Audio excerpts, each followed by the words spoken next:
Orient bell tiles studio से आप देख रहे हैं एबीपी न्यूज। नमस्कार, मैं अखिलेश आनंद हूं।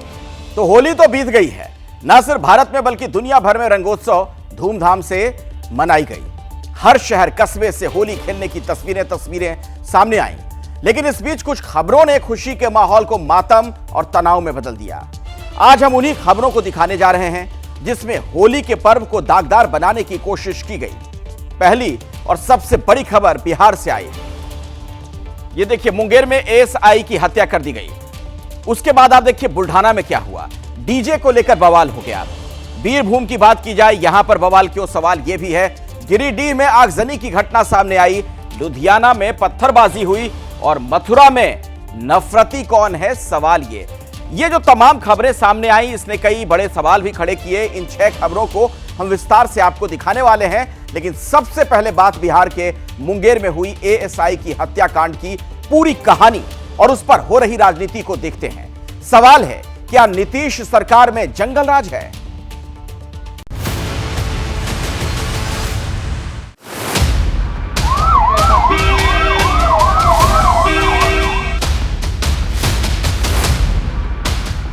हम दौड़ के गए, उनको बुलाए तो सर वहाँ आपका एक आदमी को मार के मेरे दरवाजे पर रख दिया है। विवाद को सुलझाने के दौरान ही के सर पे प्रहार किया गया। शार्प इंजरी ब्रेन में बहुत ज़्यादा पड़ी हुई थी।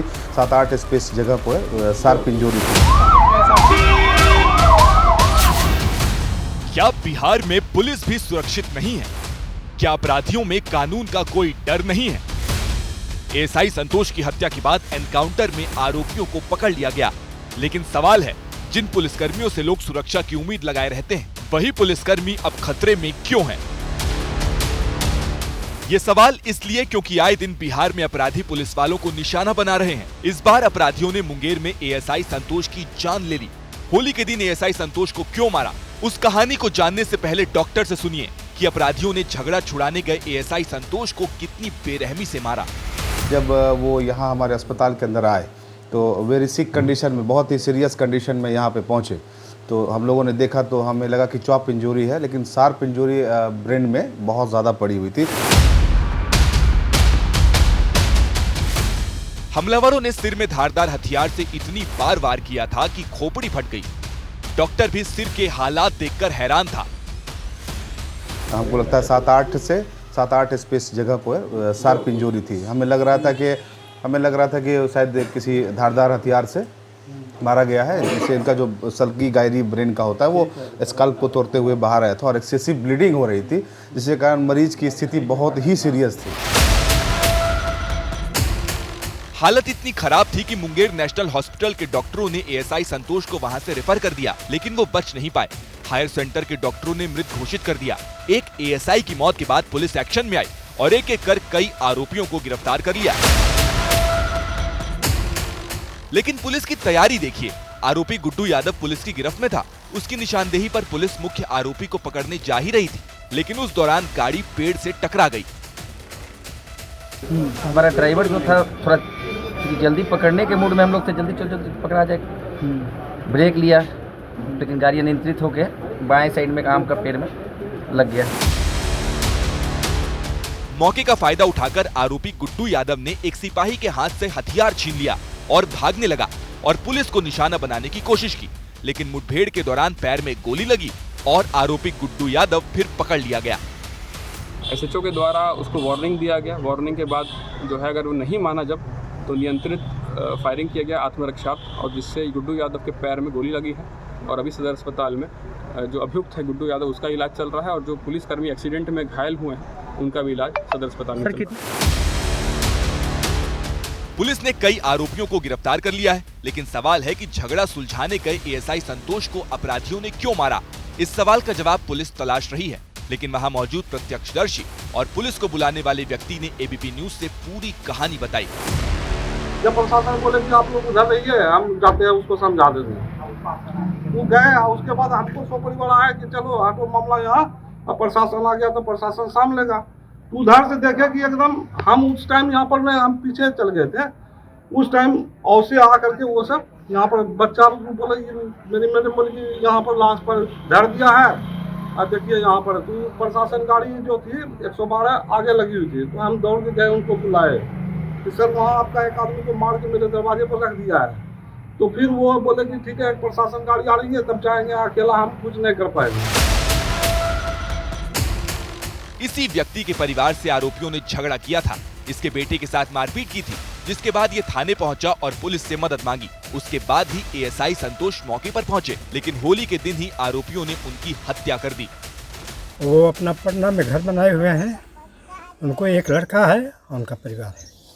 क्या चाहते हैं अब आप लोग कि क्या सरकार से क्या चाहते हैं, किस प्रकार? सरकार से अब यही चाहते हैं कि जो उनके बनता है वो मिले और उनके परिवार को नौकरी मिले। एएसआई संतोष के गांव में मातम है, परिजन मुआवजे की मांग कर रहे हैं, तो वहीं पुलिस विभाग ने भी नम आंखों से उन्हें श्रद्धांजलि दी।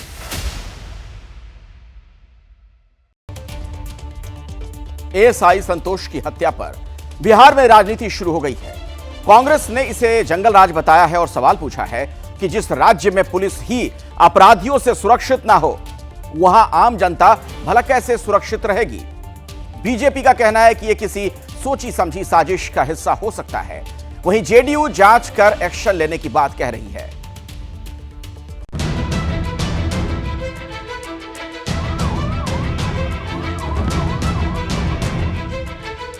बिहार में 2 दिन के अंदर 2 एएसआई की हत्या ने कानून व्यवस्था को लेकर बड़ा सवाल खड़ा कर दिया है। पहले अररिया में एएसआई की पीट कर हत्या हुई, फिर मुंगेर में एएसआई की हत्या कर दी गई। इसे लेकर अब बिहार में सियासी पारा बढ़ गया है। बिहार की मुख्य विपक्षी पार्टी आरजेडी नीतीश सरकार पर हमलावर है। सरकार जो है गहरी नींद में सोई हुई है, माननीय मुख्यमंत्री अचेत अवस्था में है। नीतीश कुमार जी अगर जमीनी स्तर पर अगर रिपोर्ट लें तो इनके प्रशासन के लोग भी सुरक्षित नहीं है। दरोगा भी जो है, सबसे ज़्यादा पुलिसकर्मी भी इन्हीं के राज्य में जो है हत्याएं हुई हैं पुलिस वालों की। कांग्रेस ने भी आरजेडी के सुर में सुर मिलाते हुए नीतीश सरकार पर हमला किया है। सोशल मीडिया प्लेटफॉर्म एक्स पर बिहार में जंगलराज नाम से एक पोस्ट लिखा है, जिस राज्य में पुलिस ही अपराधियों से सुरक्षित ना हो, वहां आम जनता भला कैसे सुरक्षित रहेगी। ये मामले बिहार की एनडीए सरकार में खोखली कानून व्यवस्था की पोल खोल रहे हैं, जहां अपराधी बेखौफ घूम रहे हैं और सरकार सो रही है। यहाँ जनता दहशत के साए में जीने को मजबूर है, लेकिन बीजेपी जेडीयू बेशर्मी से कुर्सी कुर्सी खेल रहे हैं। बीजेपी इसे सोची समझी साजिश बता रही है और वहीं जेडीयू का कहना है कि बिहार में किसी भी हालात में अपराधियों का मनोबल बढ़ने नहीं दिया जाएगा। बिहार में जिस तरीके से पुलिसकर्मियों को निशाना बनाया जा रहा है, यह किसी सोची समझी साजिश का हिस्सा हो सकता है।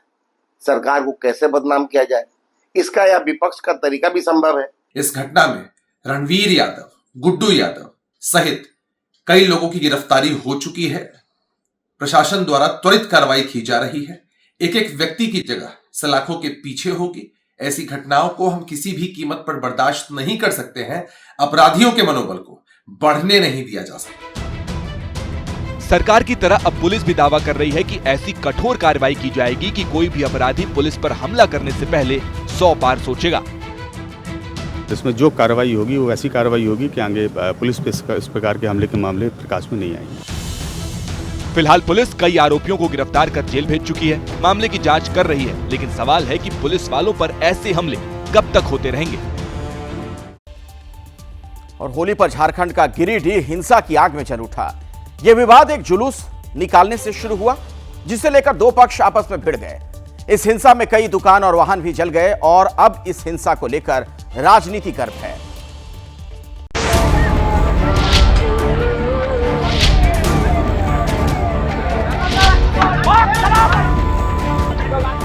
पत्थरबाजी, आगजनी,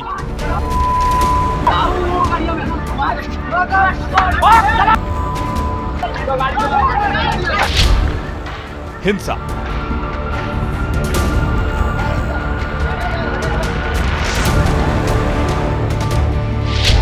ये दहशत की वो गवाही है जिसकी तस्वीर होली पर झारखंड के गिरिडीह से आई है, जहां 2 पक्ष आपस में भिड़ गए।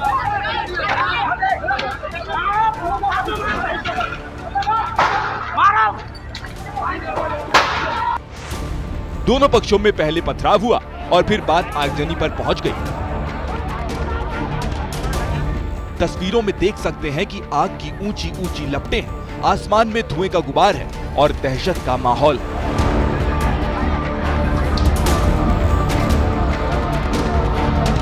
क्योंकि उपद्रवियों ने सिर्फ पत्थर नहीं बरसाए, आसपास की दुकानों में आग भी लगा दी और रास्ते में खड़े कई दोपहिया और चार पहिया वाहनों को भी आग के हवाले कर दिया।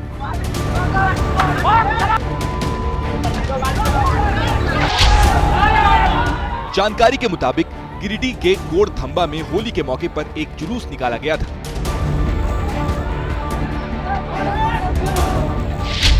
ये जुलूस गाजे बाजे के साथ आगे बढ़ रहा था। लोग होली का जश्न मना रहे थे, जिसका दूसरे समुदाय के लोगों ने विरोध किया। तो बात बिगड़ गई और दोनों पक्षों के बीच पहले आपसी कहासुनी हुई, जो देखते ही देखते पत्थरबाजी पर पहुंच गई। और फिर उपद्रवियों ने फुटपाथ में संचालित कई दुकानों में आग लगा दी, जिससे एक बड़ा इलाका हिंसा की आग में जल उठा। हिंसा की सूचना जैसे ही पुलिस को मिली, आला अधिकारी मौके पर पहुंच गए और उपद्रवियों को खदेड़कर स्थिति को कंट्रोल करने में जुट गए। एसपी, डीडीसी, एएसपी और कई थाना के प्रभारी घटनास्थल पर कैंप कर रहे हैं। पुलिस ने पूरे इलाके को छावनी में तब्दील कर दिया है। उपद्रवियों की पहचान करने के लिए सीसीटीवी फुटेज को खंगाला जा रहा है। जो भी हमारा सभी सिचुएशन तुरंत कल कंट्रोल हो गया था और तब से कंट्रोल में है और यहाँ पे हमारा पावर पुलिस का मजिस्ट्रेट का नियुक्ति हो चुका है और हम लोग चौकन्ना रखे हुए। इसके अलावा पूरे खोरी में वनमंडल में अलग अलग ब्लॉक, अलग थाना पे हम लोग सतर्कता रखे हुए हैं। झारखंड के गिरिडीह में अभी स्थिति नियंत्रण में है, लेकिन होली पर हुई हिंसा से सियासी तपिश थमने का नाम नहीं ले रही है। 81 में से 30 विधानसभा ऐसी है जिसमें कि वोटर 50% से लेके 150% तक बढ़े और ये जो बढ़ाव है वो केवल बांग्लादेशी घुसपैठियों का है, बांग्लादेशी मुसलमानों का है और बांग्लादेशी मुसलमानों ने यहाँ के कल्चर को जो है वो तार-तार कर दिया है। ये घटना कांग्रेस के नीतियों के कारण हो रहा है। कुछ बीमार मानसिकता वाले लोग हैं जो किसी भी तरफ प्रभोग करते हैं, धार्मिक उन्माद फैलाते हैं। दो धर्मों के बीच उपलब्धियां बताने को तो हमारे विरोधियों के पास कुछ है नहीं, सिर्फ एक यही फसल है कि आखिर होली पर इस तरह की हिंसा कैसे भड़की और इसके पीछे किसका दिमाग है। फिलहाल पुलिस जांच में जुटी है। और अब आपको दिखाते हैं राजस्थान के डूंगरपुर और महाराष्ट्र के यवतमाल में होली की अनोखी परंपरा। यहां रंग की जगह पत्थर से होली खेली जाती है। कल पंजाब के लुधियाना में भी जमकर पत्थर चले, लेकिन ये पत्थर नफरत के थे, जिसकी हिंसा में कई लोग घायल हो गए।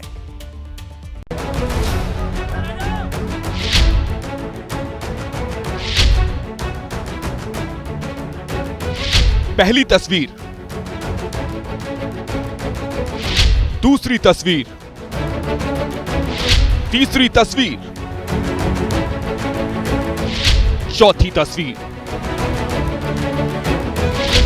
ये सभी तस्वीरें लुधियाना की हैं, क्योंकि जब पूरे देश में होली का त्योहार रंग और गुलाल उड़ाकर मनाया जा रहा था, तब लुधियाना की सड़कों का नजारा कुछ ऐसा था। तस्वीरों में देख सकते हैं कि दो समुदाय के लोग एक दूसरे पर पत्थर फेंक रहे हैं।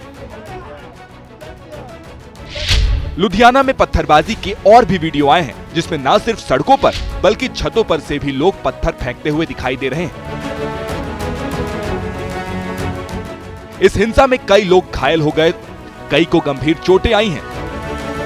ये मस्जिद है जहां पिछले कल 2 बार जो है शरारती तत्व जो हैं वो इकट्ठा हुए और उन्होंने इस मस्जिद पे पथराव भी किया। नमाजी जो है नमाज अता कर रहे थे उस वक्त अंदर जब है। पहले ये घटना जो है दोपहर के वक्त होती है जब कुछ शरारती तत्व आते हैं और यहाँ शोर शराबा करते हैं और उसके बाद फिर शाम के वक्त एक बार फिर से शरारती तत्व यहाँ आते हैं और यहाँ मस्जिद पे पथराव भी किया जाता है। सिक्योरिटी जो पुलिस फोर्स यहाँ लगी होती है उनके ऊपर भी पथराव किया जाता है। पुलिस के मुताबिक ये पूरा मामला लुधियाना की बिहारी कॉलोनी इलाके में एक मस्जिद के पास का है, जहां कुछ लोग डीजे पर गाना बजाते हुए होली खेल रहे थे। वहीं दूसरी तरफ मुस्लिम समुदाय के लोग नमाज अदा कर मस्जिद से बाहर निकल रहे थे। इसी दौरान दोनों में कहासुनी हुई और फिर विवाद ने हिंसा की शक्ल ले ली। होली के त्योहार के दौरान यहाँ पे डीजे चल रहा था, इस तरफ जो इनकी नमाज हो रही थी तो पहले एक बार नमाज होके सब चला गया, फिर शाम को जब नमाज हुई तो थोड़ा सा जो इनमें तो आपस में थोड़ा इनका टकराव हुआ, तो पत्थरबाजी जो शुरू हो गई। तो दोनों तरफ से, इस तरफ से पत्थरबाजी चली, उस तरफ से चली, तो कुछ पत्थर जो है मस्जिद पे भी लगे। हालांकि पत्थरबाजी की पहल किसने की, इसका दोनों समुदायों का अपना अपना वर्जन है। उनको यहाँ से गली गली हम मस्जिद तक सबको पहुँचाए हैं, इनकी सेफ्टी के लिए कि ऐसा कुछ माहौल खराब ना हो हमारे एरिया का, हमारा भाईचारा खराब ना हो। लेकिन जब शाम का टाइम हुआ सर, शाम के टाइम उधर से ईंटें चलना चालू हो गई, ईंटें में उधर से सर, जब ईंटें चलना चालू हुआ तो हमारा एक बंदा घायल हुआ। इतना समझाया गया कि यहीं पे रहना है, सब लोग मिलजुल के रहो, अपने यहाँ नमाज पढ़ने दो, आराम से पढ़ लेने दो। 2 बजे का टाइम था, 1:30 बजे जो नमाज होती है वो हम लोग पढ़ के 2 बजे बाहर निकले, आराम से सारे चले गए, अपने अपनी जगह पे चले गए। उसके बाद में ये माहौल बना रहे हैं इकट्ठे होके, यहीं पे गोली, यहाँ पे हम लोगों ने कहा 200-300 आदमी से ऊपर, 200-300 आदमी पूरी तरीके से प्लानिंग की हुई। फिलहाल पुलिस ने धारा 154 जी, 191 जी, 190 और 299 के तहत एफआईआर दर्ज की है। अब तक 7 गिरफ्तारियां हुई हैं, जबकि 15 लोगों को डिटेन किया गया है। उपद्रवियों की पहचान के लिए सीसीटीवी की मदद ली जा रही है। जिस जगह ये हिंसा हुई उसे छावनी में तब्दील कर दिया गया है। अब आपको अमृतसर लिए चलते हैं, जहां बीती रात एक मंदिर पर ग्रेनेड से हमला हो गया। हमले में जानमाल का तो नुकसान नहीं हुआ, लेकिन हमले की टाइमिंग और मंशा कई सवाल खड़े कर रही है।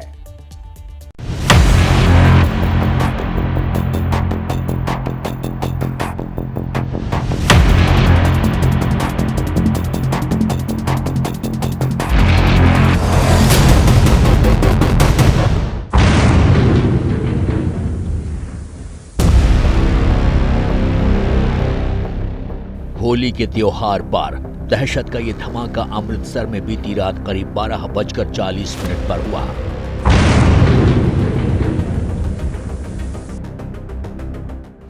जहां 2 बाइक सवारों ने अमृतसर के ठाकुर द्वारा मंदिर पर ग्रेनेड से हमला कर दिया, जिसका सीसीटीवी फुटेज सामने आया है। वीडियो में देख सकते हैं कि 2 बाइक सवार आते हैं, जो कुछ सेकंड्स मंदिर के बाहर खड़े होते हैं और कोई चीज मंदिर की तरफ फेंकते हैं। जैसे ही वो वहां से भागते हैं, इसके तुरंत बाद मंदिर पर एक बड़ा ब्लास्ट होता है और पूरा इलाका बम के धमाके से गूंज उठता है।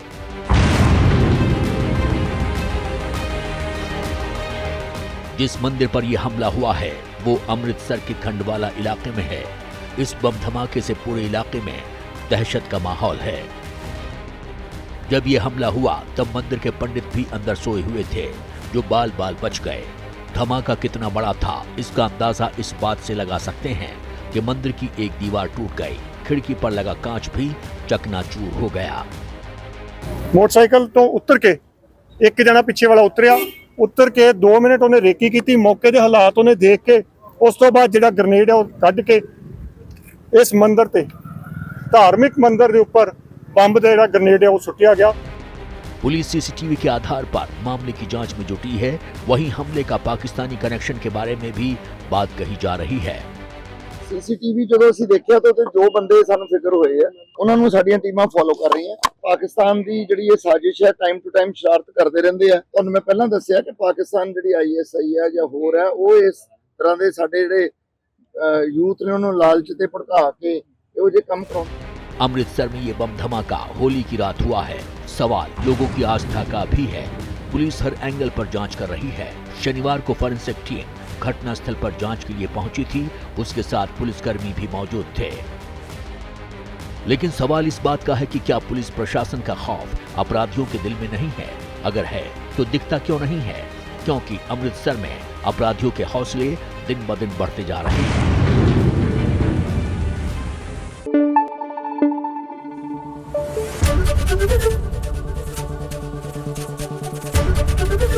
एबीपी न्यूज आपको रखे आगे।